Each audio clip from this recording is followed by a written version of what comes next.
Life seemed routine and predictable. Emily and I had settled into a comfortable rhythm after 12 years of marriage, raising our daughters, Brittany and Bethany. Our days were filled with work, family dinners, and weekend outings. Yet in the back of my mind, I couldn't shake the feeling that something was amiss. Our mornings began with the familiar sounds of the alarm clock and the rustling of sheets. Emily would slip out of bed first, her feet barely making a sound on the hardwood floor as she padded to the bathroom. I'd follow shortly, the smell of her jasmine-scented shampoo greeting me as I entered the room. It was a small, comforting ritual we had shared for over a decade. "Morning, sleepyhead," Emily said with a soft smile, her eyes meeting mine in the mirror as she brushed her hair. "Morning," I replied, planting a quick kiss on her cheek. "What's on the agenda for today?" "Just the usual," she said, turning to face me. "Work, then picking up the girls from school. Oh, and don't forget we're having dinner at your mom's tonight." "I remember," I assured her, though my mind was already wandering. There was something in her tone, a subtle shift that I couldn't quite place. Maybe it was the way her smile didn't quite reach her eyes, or the way she seemed to hesitate before speaking. The days blurred together in a comforting monotony. I'd head off to my job at the firm, and Emily would manage her work and the household. Our daughters, Brittany and Bethany, were the center of our world. Brittany, at 10, was already showing signs of her mother's beauty and grace, while 8-year-old Bethany had inherited my love for books and puzzles. In the evenings, we gathered around the dinner table, sharing stories about our day. Brittany would chatter about her latest school project, and Bethany would excitedly recount a new mystery she was reading. "Dad, did you know that a group of flamingos is called a flamboyance?" Bethany asked one evening, her eyes wide with curiosity. "No, I didn't," I said, smiling at her enthusiasm. "That's pretty cool. Where did you learn that?" "From my book," she exclaimed, holding up a worn-out copy of her latest favorite. Emily watched us with a content smile, but I noticed she was quieter than usual, her mind seemingly elsewhere. "Is everything okay, Em?" I asked her one night as we were getting ready for bed. The girls were asleep, the house was quiet, and it felt like the right time to voice my concerns. Of course, why wouldn't it be? She replied a bit too quickly, avoiding my gaze as she fluffed her pillow. "I don't know," I said, choosing my words carefully. "You just seem distracted lately." She finally looked at me, her eyes searching mine. "It's just work," she said, her voice softer. "I've been feeling a bit overwhelmed, but it's nothing to worry about." I wanted to believe her, and for a moment I did. We lay there in the dark, the sound of her steady breathing lulling me to sleep. Yet in the back of my mind, I couldn't shake the feeling that something was amiss. Weekends were our family time. We'd go on picnics, visit the local zoo, or simply spend lazy afternoons at the park. Emily and I would sit on a bench, watching the girls play, their laughter ringing through the air like music. Those moments were precious, but they were also tinged with a strange sense of foreboding. One Sunday, as we were packing up after a picnic, Emily's phone buzzed. She glanced at the screen and quickly put it away, but not before I caught a glimpse of the name Luna flashing on the display. "Who was that?" I asked casually, trying to keep my tone light. "Oh, just Luna," she said, too breezily. She wanted to confirm our plans for next weekend. I nodded, but the unease in my gut grew. Luna was her best friend, and there was no reason to doubt her. Still, I couldn't shake the feeling that something was off. As the weeks went by, the sense of normalcy felt increasingly fragile, like a thin layer of ice over deep water. Emily continued to go through the motions, but I began to notice more discrepancies. Late nights out, unexplained absences, and a guarded look in her eyes. It was as if we were living in a house of cards, and I was holding my breath, waiting for the gust of wind that would send it all tumbling down. It started with small things: extra ladies' nights with her friend Luna, frequent late-night phone calls, and unexplained absences. My gut told me something was wrong, but I pushed the thoughts away, not wanting to believe that Emily could be hiding something from me. One evening, as I was cleaning up the kitchen after dinner, Emily approached me, drying her hands on a dish towel. "I'm heading out with Luna tonight," she said casually. "We're going to check out that new wine bar downtown." I looked up from the sink, trying to mask my surprise. "Another ladies' night? That's the third one this week." Emily smiled, but there was a flicker of something in her eyes. "Guilt, maybe?" "Yeah, we've just been having such a good time. It's nice to catch up and unwind." I nodded, forcing a smile. "Of course. Have fun." As she left, I couldn't shake the feeling that something was off. These outings were becoming more frequent, and each time she seemed more distant when she returned. I told myself it was just my imagination, that I was being paranoid, but the unease lingered. A few days later, I was lying in bed, reading a book, when Emily's phone buzzed on the nightstand. She was in the shower, so I glanced at the screen. It was a message from Luna. "Can't wait to see you tonight. Remember, same place as last time." I frowned. Emily hadn't mentioned any plans for tonight. When she came out of the bathroom, I decided to bring it up. "Hey, Em, Luna texted you," I said, trying to sound nonchalant. "Are you two heading out again tonight?" She paused, towel wrapped around her hair, and gave me a tight smile. "Oh yes, I meant to tell you. We're just going to grab a quick drink. I won't be out late." "Okay," I said, nodding slowly. "Just seems like you two have been hanging out a lot lately." She shrugged, turning away to get dressed. "Yeah, I guess we have. It's just nice to have some girl time, you know." I wanted to press further, to ask why she hadn't mentioned it earlier, but I held back. Instead, I watched her get ready, feeling more like an outsider in my own home. The late-night phone calls started soon after. Emily would step outside to take them, her voice low and hushed. Once, when she thought I was asleep, I heard her whispering urgently into the phone. The conversation was too muffled to make out, but the tone was unmistakable. Something serious was going on.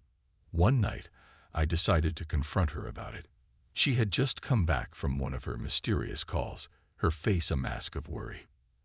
"Emily," I said, sitting up in bed, "who keeps calling you so late at night?" She looked startled, then quickly composed herself. "Oh, it's just Luna. She's been going through some tough times, and she needs someone to talk to." At midnight, I asked, raising an eyebrow. "That seems a bit odd, don't you think?" Emily sighed, sitting on the edge of the bed. "I know, but she's having a rough time with her marriage. I'm just trying to be a good friend." I studied her face, searching for any sign of deception. "Is that all it is?" She met my gaze, her eyes unwavering. "Yes, John. That's all it is." I wanted to believe her. I needed to believe her. But the nagging doubt in the back of my mind wouldn't let me rest. The unexplained absences were the final straw. Emily began coming home late from work, her excuses becoming increasingly flimsy. One evening, she claimed she had to work late on a project. I decided to surprise her by bringing dinner to her office. When I arrived, her desk was empty, the office dark and deserted. That night, when she finally came home, I confronted her. "Where were you tonight, Emily?" I asked, trying to keep my voice steady. She blinked, clearly taken aback. "I told you I had to work late." "I went to your office," I said quietly. "You weren't there." Her face paled, and she stammered. I must have just stepped out for a moment. Maybe you missed me." "Emily," I said, my voice breaking, "please don't lie to me." She opened her mouth to respond but closed it again, looking away. The silence between us was deafening. "I don't know what's going on, but I can't keep pretending everything is fine." I continued, my heart pounding. "If something is wrong, you need to tell me." Emily sighed, rubbing her temples. "John, it's not what you think. There's nothing going on." But her words rang hollow, and I couldn't shake the feeling that our once solid foundation was starting to crumble beneath us. The seeds of suspicion and unease had taken root, and I feared what might happen when they finally bloomed. One evening, while Emily was out, I found her phone on the kitchen counter. She had hurriedly left for another ladies' night with Luna, and in her rush, she forgot to take it with her. Curiosity got the best of me. The nagging doubts and sleepless nights had eroded my trust, and I needed to know the truth. I picked up the phone, my hands trembling slightly. Unlocking it was easy. I knew Emily's passcode by heart. As I scrolled through her call logs and messages, the names Luna C, Luna H, and Luna W stood out, each with a different extension.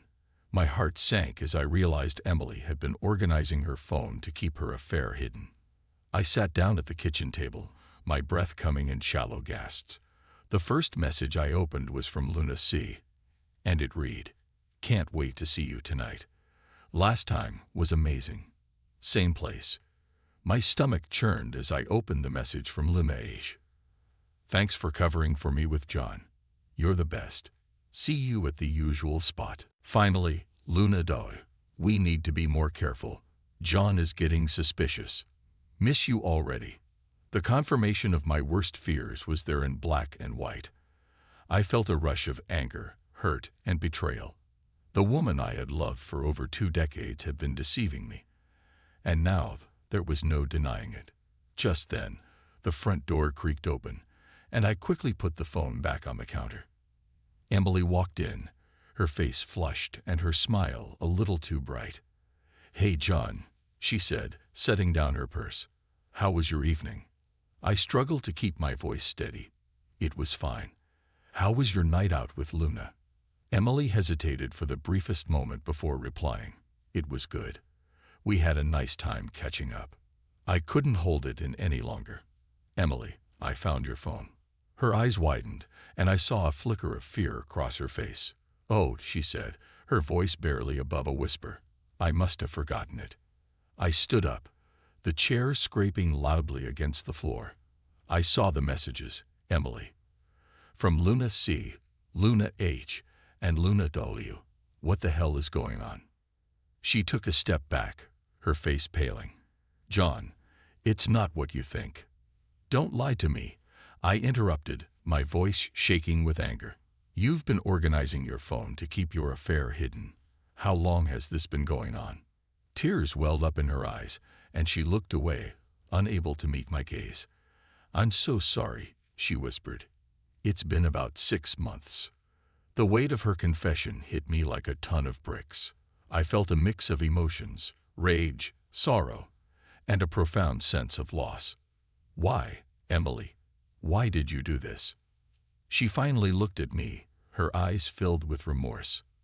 "I don't know," she said, her voice breaking. "I was unhappy. I felt like we were drifting apart, and Luna was there for me in ways you weren't. It just happened." "It just happened?" I echoed, incredulous. "You made a choice, Emily. You chose to lie and betray me instead of talking to me about what was wrong." Emily broke down, sobbing. I know. I'm so sorry, John. I never meant to hurt you." I stood there, feeling numb. "I don't know if I can forgive you for this," I said quietly. "You've broken my trust, and I don't know if we can ever get it back." She reached out to touch my arm, but I pulled away. "Please, John," she pleaded. "Let's try to work through this, for the sake of our family." I shook my head, feeling the sting of tears in my own eyes. "I need time to think," I said. "I can't just pretend everything is okay." Emily nodded, wiping her tears.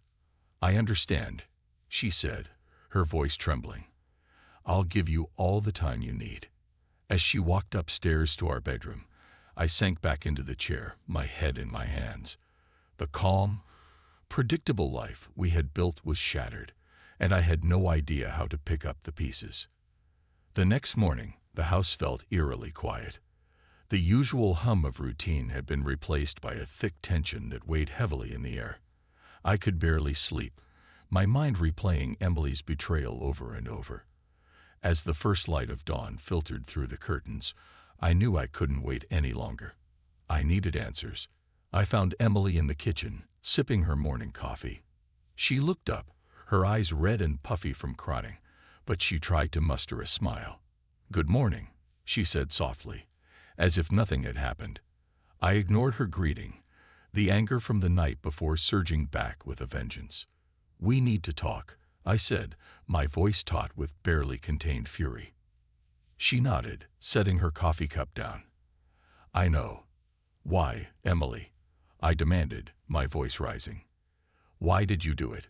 Why did you cheat on me?" She flinched at the accusation, but then her expression hardened. "I told you, John. I was unhappy. I felt lonely, and Luna was there for me." "That's not an excuse," I shouted, slamming my fist on the table. "We were supposed to be partners, a team. If you were unhappy, you should have come to me. We could have worked through it together." Emily's eyes flashed with defiance. "And what about you, John? You think you're so perfect. You were always so focused on work, on everything but me." I felt invisible. "Don't you dare turn this around on me," I warned, my voice dangerously low. "This is about your betrayal, not my shortcomings." The argument escalated quickly, with accusations flying back and forth. Each word felt like a knife, cutting deeper into the wounds we had both inflicted.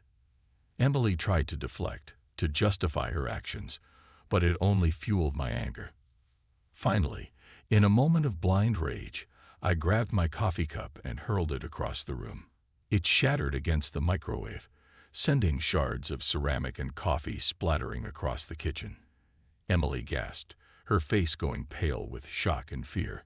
She had never seen me like this before, and her terrified expression told me just how far we had fallen. "Who are you?" she whispered, tears streaming down her face. "What happened to the man I married?" I took a deep breath, trying to calm the storm inside me. "That man is gone, Emily," I said bitterly. "He died the moment you decided to betray him." Emily covered her face with her hands, sobbing uncontrollably. I felt a pang of regret, but it was quickly overshadowed by the burning need for answers. "Tell me everything," I demanded. "How long has this been going on? How did it start?" She looked up, her eyes red and swollen. "It started about 6 months ago," she admitted. "We were just friends at first, but then it became more."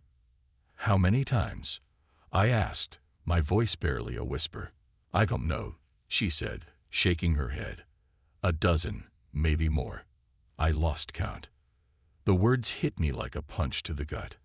I felt physically ill, like the ground had been ripped out from under me.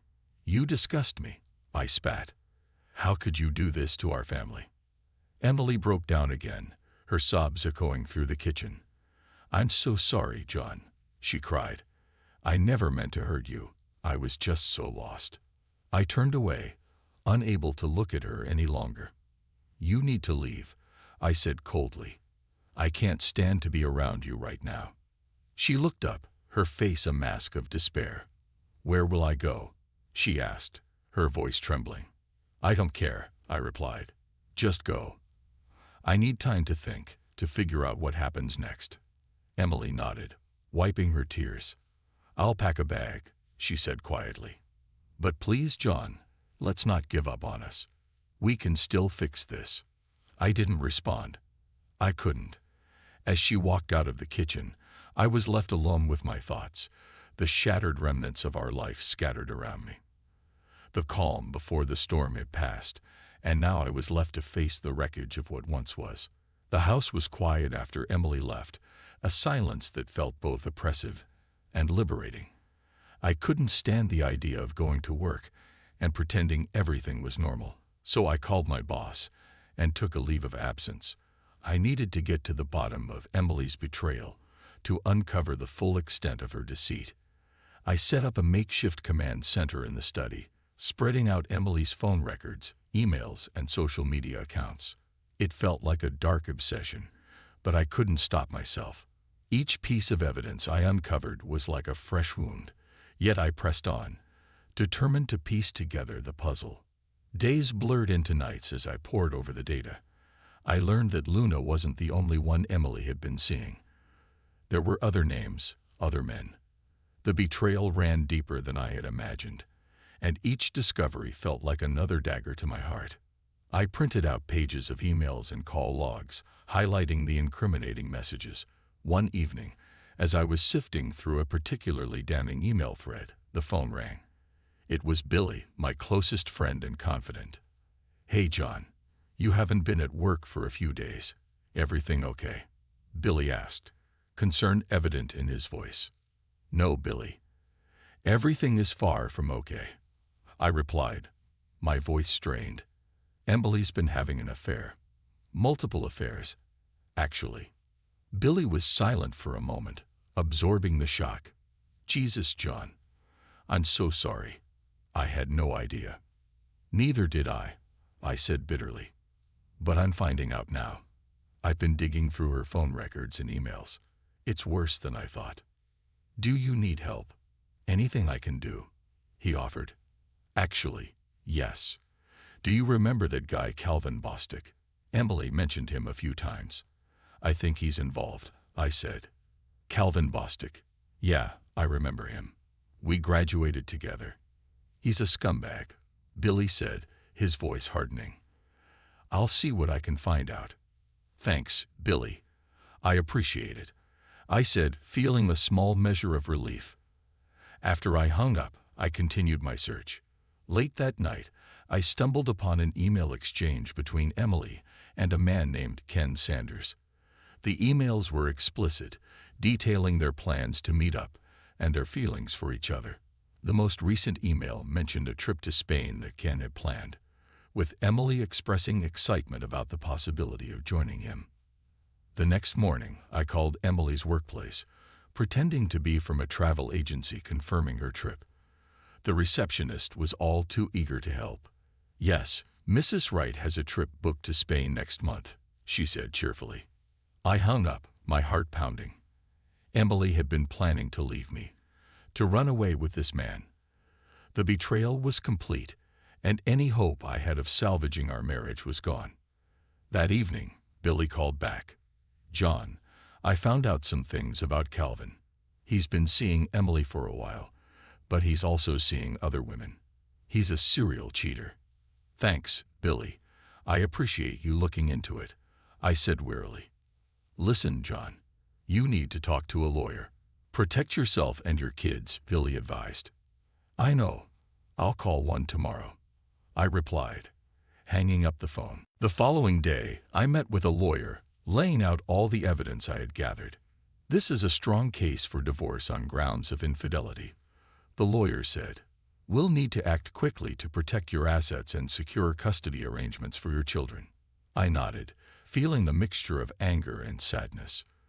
"Do whatever it takes," I said. "I just want this nightmare to be over." As I left the lawyer's office, I felt a grim determination settle over me. I would see this through to the end. Emily had shattered my trust and broken our family, but I would pick up the pieces and move forward. For my sake, and for the sake of Brittany and Bethany. The truth had come to light, and now it was time to face the consequences.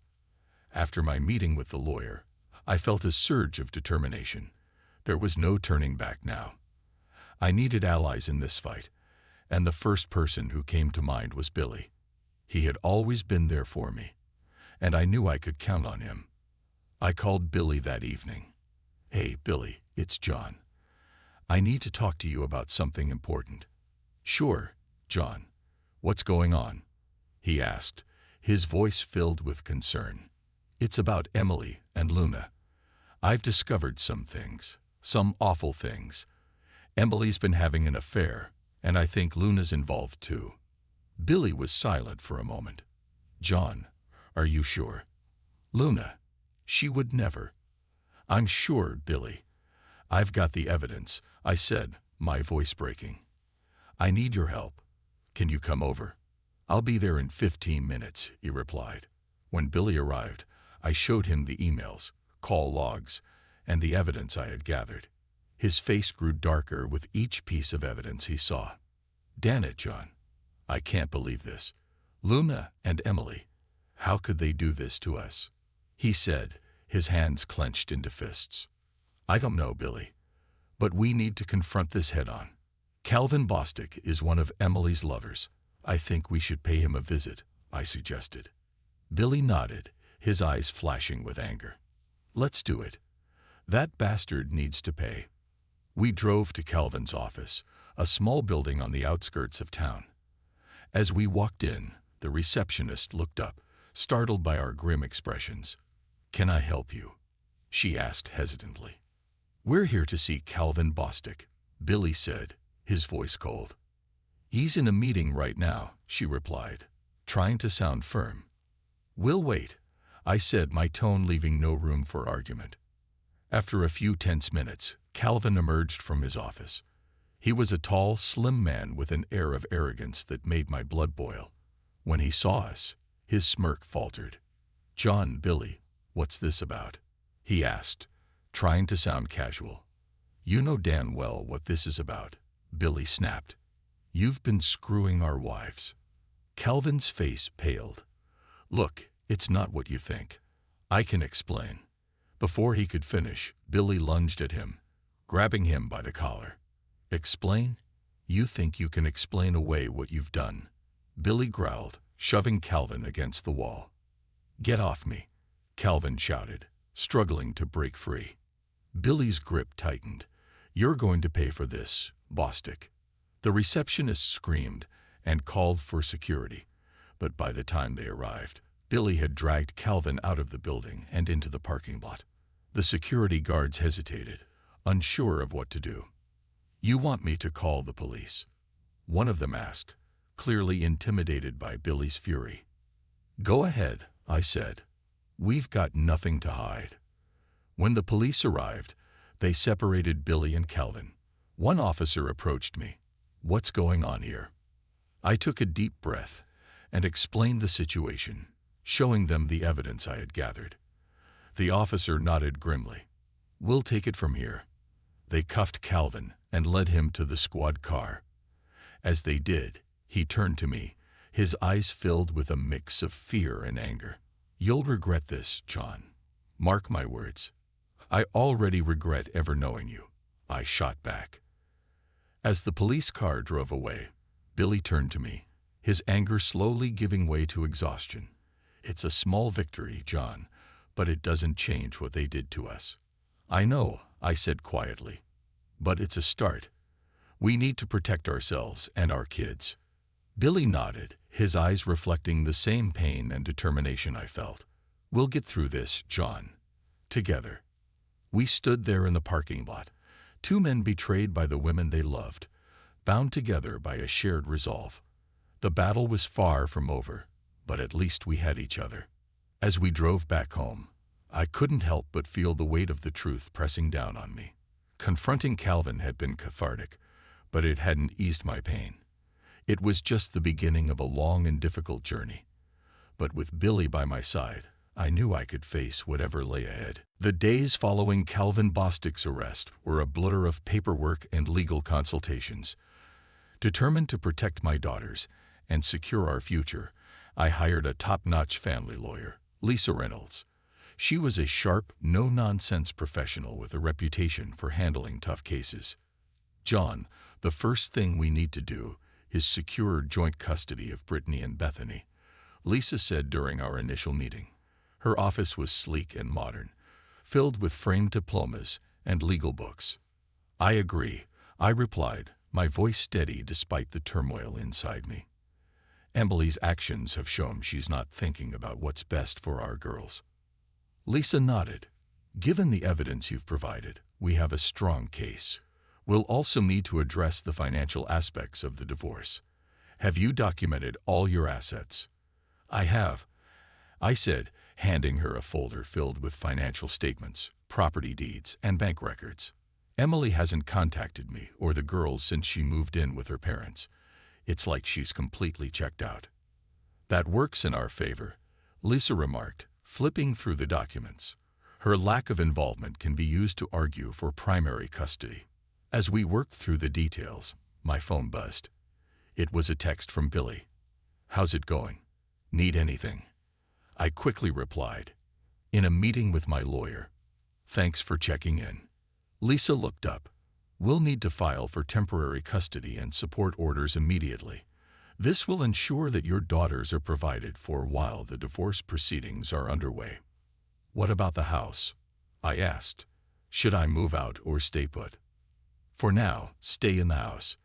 Moving out could be seen as abandoning the property, which might complicate things. We'll argue that you should retain the house, especially if it's the primary residence for your daughters. Feeling a bit more confident, I left Lisa's office with a stack of paperwork and a clearer plan. The legal process was daunting, but I was ready to face it head-on. That evening, I sat down with Brittany and Bethany at the dinner table. I had been avoiding this conversation, but they deserved to know what was happening. Girls, there's something we need to talk about. I began, my voice gentle. Mom and I are going through some tough times right now. She's staying with Grandma and Grandpa for a while. Bethany, the more inquisitive of the two, looked at me with wide eyes. Why, Dad? Is Mom okay? I took a deep breath. Mom and I have some things we need to work out. But I want you both to know that I love you very much, and we'll get through this together. Brittany, usually the quieter twin, spoke up. Will we still see Mom? I hesitated. I don't know, sweetie. She hasn't reached out yet, but you can call her whenever you want. After dinner, I sat alone in the living room, the weight of the day pressing down on me. The house felt emptier without Emily's presence, despite the betrayal. My mind wandered to the happier times, to the family outings and quiet evenings we once shared. The next day, I received a call from Lisa. John, I've filed the temporary custody and support orders. We have a court date next week. I'm confident we can make a strong case for joint custody, if not full custody, given Emily's absence. Thank you, Lisa, I said, relieved. What should I expect at the hearing? It will be a preliminary session, mainly to establish temporary arrangements until the divorce is finalized. Be prepared to discuss your involvement in your daughters' lives and how you've been providing for them. The week leading up to the hearing was tense. I focused on maintaining a sense of normalcy for Brittany and Bethany, keeping up with their school routines and extracurricular activities. Each night, I combed through the evidence, preparing myself for the court battle ahead. When the day of the hearing arrived, I dressed in my best suit and met Lisa at the courthouse.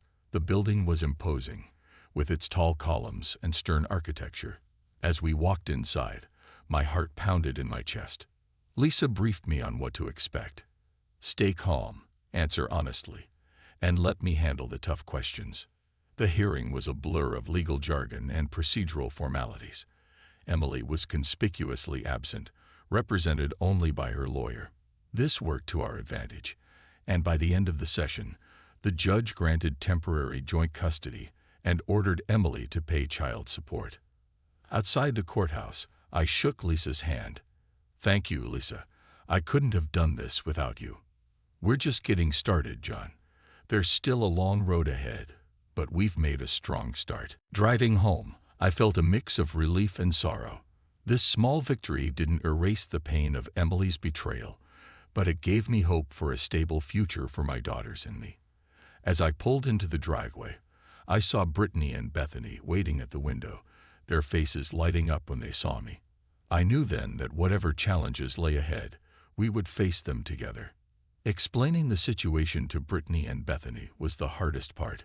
Their bright, innocent eyes reflected confusion and hurt, and I could see how Emily's actions had shattered their world. Every time I tried to find the right words, I felt the weight of their pain pressing down on me. One evening, after another quiet dinner, I decided it was time for a deeper conversation. The girls sat across from me at the kitchen table, their faces a mix of curiosity and anxiety. Brittany twirled a strand of her blonde hair, a habit she had when she was nervous, while Bethany stared at her hands, folded neatly on the table. Girls, there are some things we need to talk about. I began, my voice gentle yet firm. I know this has been a confusing and difficult time for both of you. Bethany looked up, her brown eyes wide. Is Mom ever coming back? I took a deep breath. I don't know, sweetheart. Right now, your mom is staying with Grandma and Grandpa. She needs some time to figure things out. Brittany, ever the perceptive one, asked, "Is it because of us? Did we do something wrong?" "No, not at all," I said quickly, leaning forward. "This has nothing to do with you. Your mom and I are having problems that we need to work on. But I want you to know that none of this is your fault." Bethany's eyes filled with tears. "But we miss her, Dad. Why can't she just come home?" "I miss her too," I admitted, my own voice cracking. "But sometimes, adults need to take a break to figure out what's best for everyone. What's important is that you both know how much you are loved. By both of us." Brittany wiped her eyes with the back of her hand. "Will we ever be a family again?" "I hope so," I said honestly. "But even if things change, we'll always be a family. Nothing will ever change how much I love you and your mom loves you." Later that night, after tucking the girls into bed, I sat in the living room, staring at the family photos on the mantel. Each picture seemed to mock me, a reminder of happier times now tainted by betrayal. I felt a wave of anger and sadness wash over me, but I knew I had to stay strong for my daughters. The next morning, as I prepared breakfast, Brittany came into the kitchen, holding a small notebook. "Dad, I wrote something. Can I read it to you?" "Of course, sweetheart," I said, setting down the spatula. She opened the notebook and began to read. "Dear Mom, I miss you so much. I don't understand why you left, but I hope you come back soon. Bethany and I are trying to be brave, but it's hard without you here. Please come home. Love, Brittany." Tears filled my eyes as she finished. "That's beautiful, Brittany. Would you like me to help you send it to Mom?" She nodded. "Yes, please." As I helped her address the envelope, Bethany joined us, her face still puffy from sleep. "Can I write something too?" "Absolutely," I said, handing her a piece of paper. While Bethany wrote her letter, I felt a glimmer of hope. Despite everything, my girls were resilient. They were finding ways to cope with the pain, and I would do everything in my power to support them. That afternoon, we went to the post office together and mailed the letters. Watching the girls drop their envelopes into the mailbox, I felt a sense of determination. We were taking small steps forward, even if the path was uncertain. Back home, we spent the evening playing board games and laughing. For a few hours, the weight of our troubles lifted, replaced by the simple joy of being together. As I watched Brittany and Bethany smile and giggle, I knew that no matter what happened, we would face it as a family. Later, as I tucked the girls into bed, Bethany looked up at me with sleepy eyes. "Dad, do you think Mom will write back?" "I hope so, sweetheart," I said, brushing a strand of hair from her forehead. "But even if she doesn't, we'll be okay. We have each other, and that's what matters most." Brittany, already half asleep, mumbled, "Love you, Dad."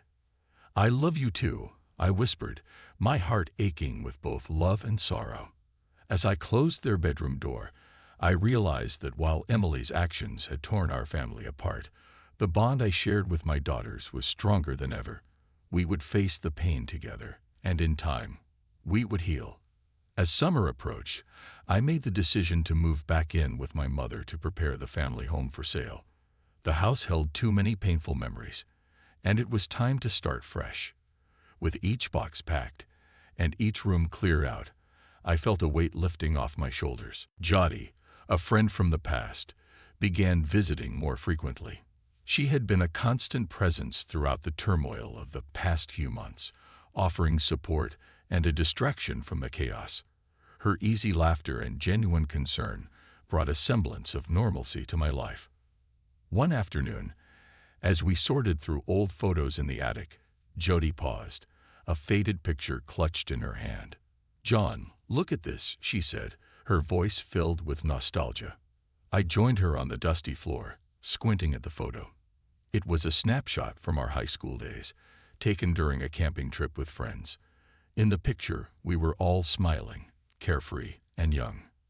"Those were the days," I said, a hint of sadness in my voice. Jody smiled wistfully. "Yeah, they were. But we've made new memories since then, haven't we? I nodded, grateful for her presence in my life. We have, and I'm thankful for every one of them. As we continue to sift through the memories, Jody shared stories from our past, reminding me of the person I used to be before the betrayal and heartache. With her by my side, I felt a glimmer of hope for the future. That evening, as we sat on the porch watching the sun dip below the horizon, I turned to Jody. "Thank you," I said, my voice soft, "for everything." She smiled, her eyes shining with warmth. "Anytime, John. You're not alone in this." Her words filled me with gratitude and comfort. With Jody's friendship and support, I knew I could face whatever lay ahead. In the weeks that followed, Jody became a regular presence in my life. We spent weekends exploring hiking trails and trying out new restaurants, finding joy in the simple pleasures of friendship and companionship.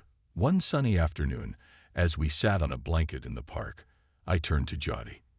"You know, I don't think I could have gotten through all this without you," I said, my voice filled with emotion. She smiled, her eyes crinkling at the corners. "You're strong, John. Stronger than you know. And I'll always be here to remind you of that."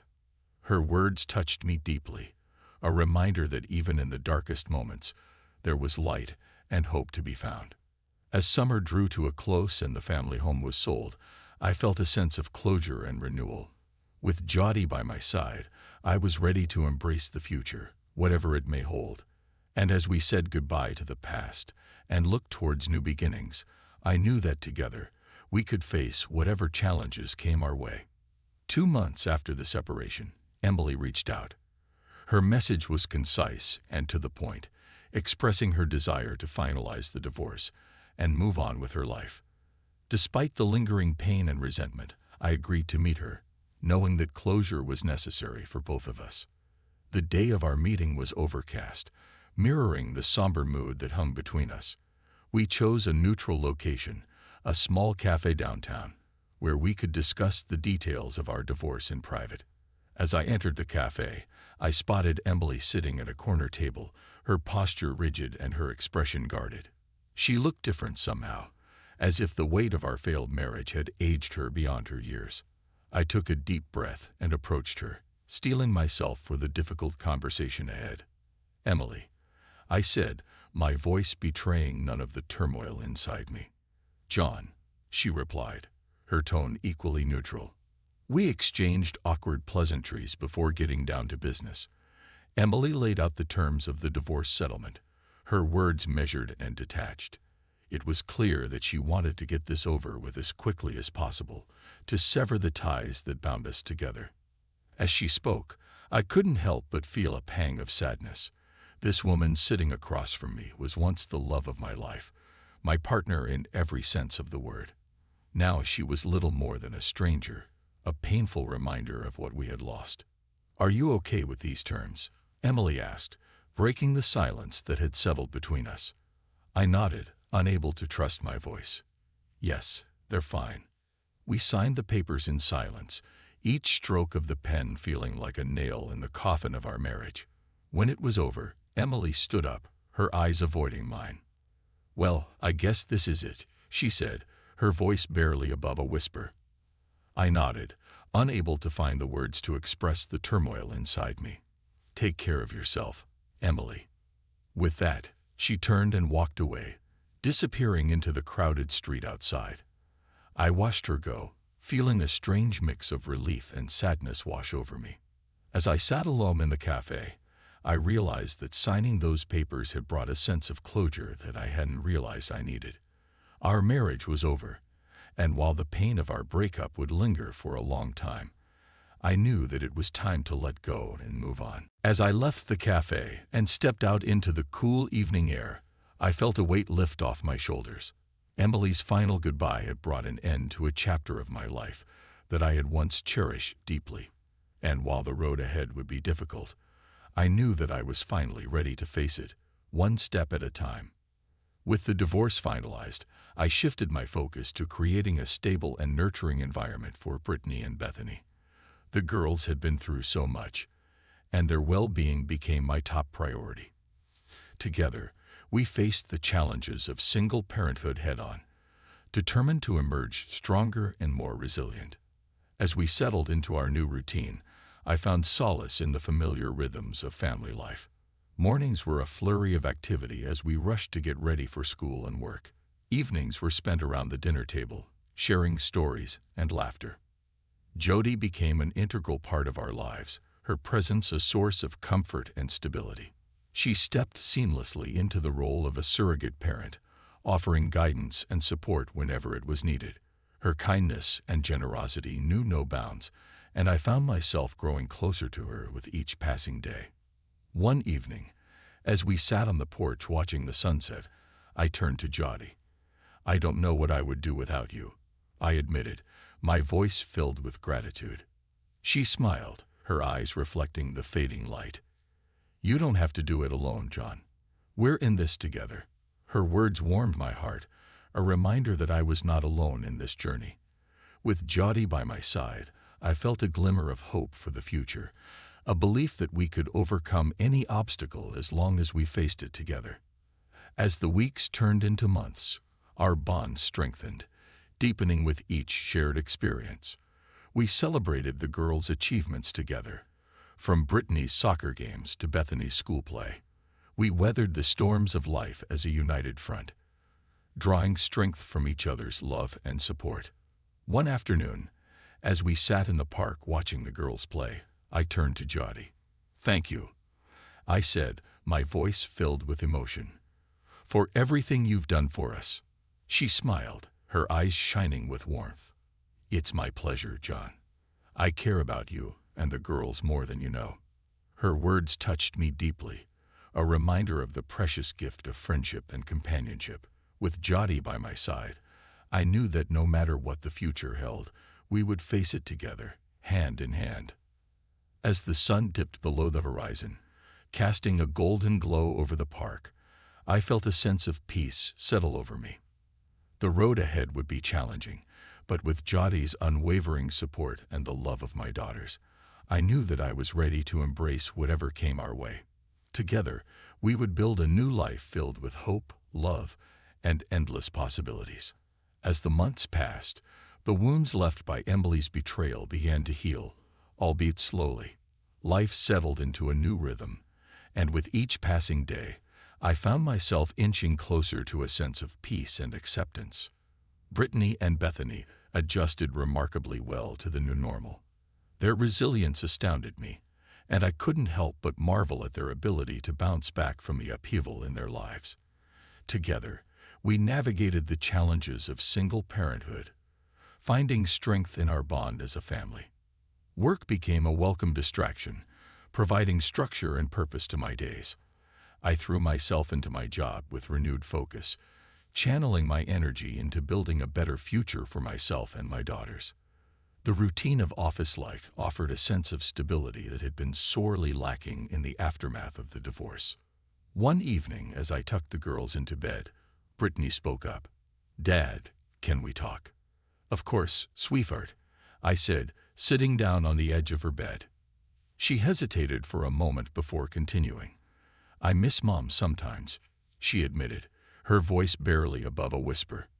"I know, honey," I said softly, brushing a stray hair from her face. "I miss her too." Bethany nodded from her own bed, her eyes wide with understanding.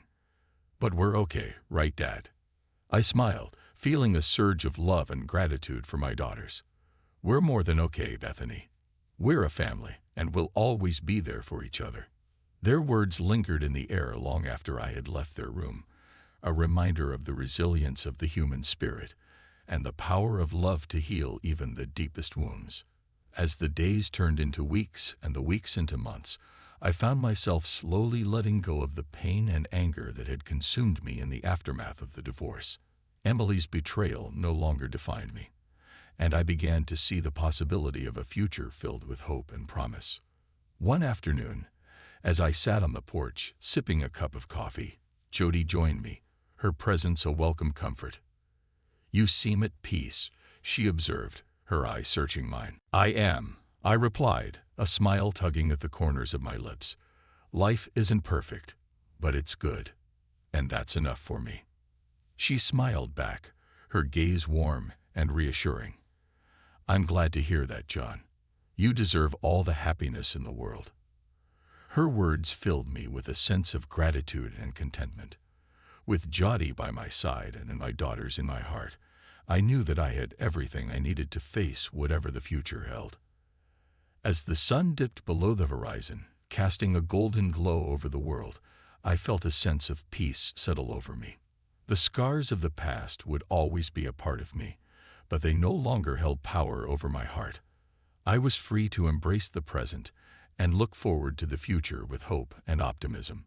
And as I closed my eyes and breathed in the cool evening air, I knew that I was finally home. Jody and I had grown closer over the months, our bond strengthened by shared experiences and unwavering support. It was inevitable that we would take our relationship to the next level, and when the opportunity arose, we embraced it with open arms. After much discussion and careful consideration, we made the decision to move in together. It was a big step, but one that felt natural and right. With Brittany and Bethany's blessing, we began the process of blending our lives and creating a new family dynamic. The day we moved into our new home was filled with excitement and anticipation. As we unpacked boxes and arranged furniture, there was a palpable sense of joy in the air. This was a fresh start for all of us, a chance to leave the past behind and embrace the future with open hearts. The girls threw themselves into the move with gusto, eager to explore their new surroundings. Jody's warmth and kindness put them at ease, and it wasn't long before they began to see her as a second mother figure. One evening, as we sat around the dinner table, Brittany spoke up. "I'm glad Jody's here," she said, her voice filled with sincerity. "Me too," Bethany chimed in, nodding in agreement. Jody smiled, her eyes shining with emotion. "I'm glad to be here, girls. You mean the world to me." Their words filled me with a sense of gratitude and pride. This was what I had always wanted for my daughters, a stable and loving home where they felt safe and cherished. As the weeks passed, our home became a haven of laughter and love. We shared meals together, went on family outings, and created new traditions that brought us closer together. It was a far cry from the turmoil of the past, and for the first time in a long while, I felt truly at peace. One evening, as Jody and I sat on the porch watching the sunset, she took my hand in hers. "Thank you for giving me a chance," she said softly.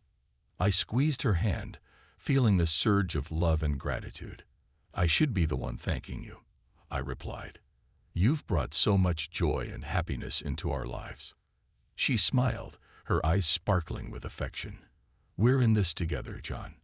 Whatever the future holds, we'll face it as a family." Her words filled me with a sense of hope and optimism. With Jody by my side and my daughters in my heart, I knew that we could overcome any obstacle that came our way. Together, we had created a new beginning, one filled with love, laughter, and endless possibilities. As I reflected on the events of the past year, I couldn't help but marvel at how far we had come. The journey had been fraught with pain and uncertainty, but it had also been a journey of growth and resilience. Standing in our new home, surrounded by the ones I loved, I felt a profound sense of gratitude and peace. Brittany and Bethany's laughter filled the air as they chased each other around the yard, their faces alight with joy. Watching them play, I couldn't help but marvel at their resilience and strength. They had faced adversity head-on and emerged stronger for it, a testament to the power of love and family. Jody joined me on the porch, her presence a comforting presence by my side. "They're growing up so fast," she observed, her voice tinged with nostalgia. I nodded, feeling a swell of pride in my chest. "They're amazing," I replied, my voice filled with emotion. "And we're lucky to have them." She smiled, her eyes shining with affection. "We're lucky to have each other," she said softly, reaching out to squeeze my hand. I squeezed her hand back, feeling a surge of love and gratitude. "I couldn't agree more," I said, my heart overflowing with happiness. As we watched the sun dip below the horizon, casting a golden glow over the world, I felt a sense of peace settle over me. The road ahead was uncertain, but I knew that we were ready to face it together, as a family. With Jody by my side and my daughters in my heart, I knew that we could overcome any obstacle that came our way. Together, we had weathered the storms of life and emerged stronger for it. As I looked out at the yard, where Brittany and Bethany played, I couldn't help but feel hopeful for the future. Whatever challenges lay ahead, I knew that we would face them with courage and determination. For in the end, it was not the destination that mattered, but the journey itself, the journey of love, family, and the enduring bonds that held us together. And as I stood there, surrounded by the ones I loved, I knew that I was exactly where I was meant to be.